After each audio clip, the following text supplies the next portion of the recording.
ओम शांति। आपका प्रश्न है कि हमारी कुंडलिनी में केतु दोष बताया है, तो क्या हम बाबा के बच्चों को ये सब दोष और सदस्यती साढ़ासाती इनमें बिलीव करना चाहिए? उत्तर है, देखो, बिलीव करना या ना करना वो तो अपने पर आधारित है, अपने पुरुषार्थ पर आधारित है। लेकिन ये समझना जरूरी है कि राहु केतु का दोष है क्या। अभी ही हमने थोड़ा समय पहले एक वीडियो रखी है, वो सुनना। तो ये जो राहु केतु या कोई भी शनि वगैरह है, तो आप देखना वो अच्छा फल भी देते हैं और बुरा भी। और बुरा फल देते हैं तो कड़ा हिसाब भी होता है, तो कड़ी सजा मिलती है लंबा समय तक। तो दोष है क्या? हमारे ही पाप कर्म। ऐसा कोई दोष लगता नहीं, लेकिन हमारे ही पाप कर्म जो हमारे सूक्ष्म शरीर में साथ ही चल रहे हैं। तो ये जो साढ़े साती वगैरह जो कहते हैं, वो हमारे ऐसे कर्म हैं जो ये हमें फल देने के लिए ऑलरेडी हमारी कुंडलिनी में आया है।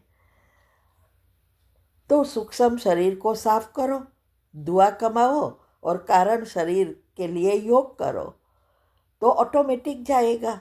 पूजा पाठ करने से कुछ नहीं होने वाला। मीन्स के ये जो भी ये बताते हैं महाराज, उससे कुछ नहीं होता जब तक आप अपने मन को परिवर्तन कर उस एनर्जी को ख़त्म ना करो। खुद के कर्म खुद ही समाप्त कर सकते हैं, या कोई योगी आत्मा दूसरी आत्माओं को वाइब्रेशंस देके मदद कर सकती है। बाकी जिसका मन बैठता ही नहीं, जो आज दुनिया में हालत है, हर कोई के मन स्थिर नहीं है, तो किसी की भी मंत्र वगैरह के वाइब्रेशंस पहुँचेंगे ही नहीं, और ऐसे हिसाब किताब चुक करा नहीं सकते।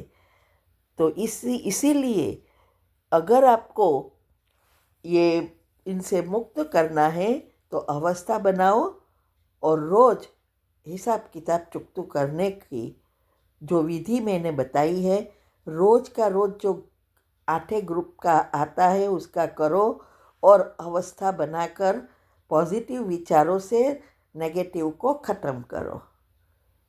अगर आप यही विचारते रहेंगे कि मेरी कुंडलिनी में केतु दोष है तो ये होने वाला है, ये होने वाला है, तो होगा ही। ऊपर से आप वो नेगेटिव चिंतन से और ही पाप कर्म बाहर खींचेंगे, और जो होने वाला है उससे भी ज़्यादा होगा। इससे अच्छा यह है अभी ये फुल स्टॉप लगाकर हमें योग और दुआ से हिसाब किताब चुकतू करना है। ठीक है। ओम शांति। ओम शांति। अभी ऑनलाइन वेबिनार हम करा रहे हैं, वो बहुत महत्व के हैं हेल्थ के लिए, और स्पेशल टॉपिक्स राज सारे बता रहे हैं।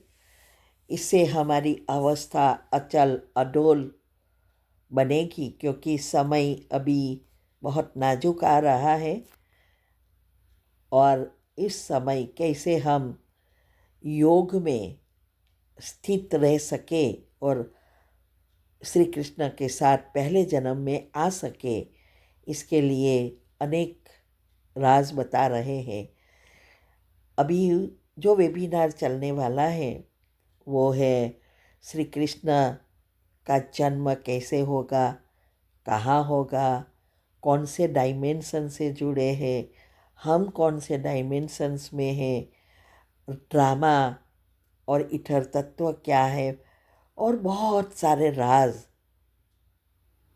आपको बताया जाएगा, जिससे हमारी निश्चय बुद्धि बनेगी और हम परमात्मा की याद में लंबा समय बीजरूप स्थिति में टिक सकेंगे और अंतमति सो गति कर सकेंगे।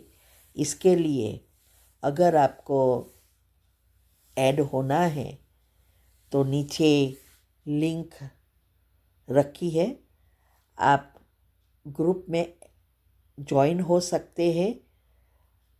ये वेबिनार गूगल मीट और यूट्यूब दोनों पर चलते हैं। वीक में 3 बार है, मंडे, थर्सडे और सैटरडे। इंडिया के टाइम अनुसार शाम को 8 से 9 1 घंटा होता है और फिर प्रश्न उत्तर थोड़ा होता है। तो आप डिस्क्रिप्शन बॉक्स में ये रखी है लिंक, आप ज्वाइन हो सकते हैं। ओम शांति।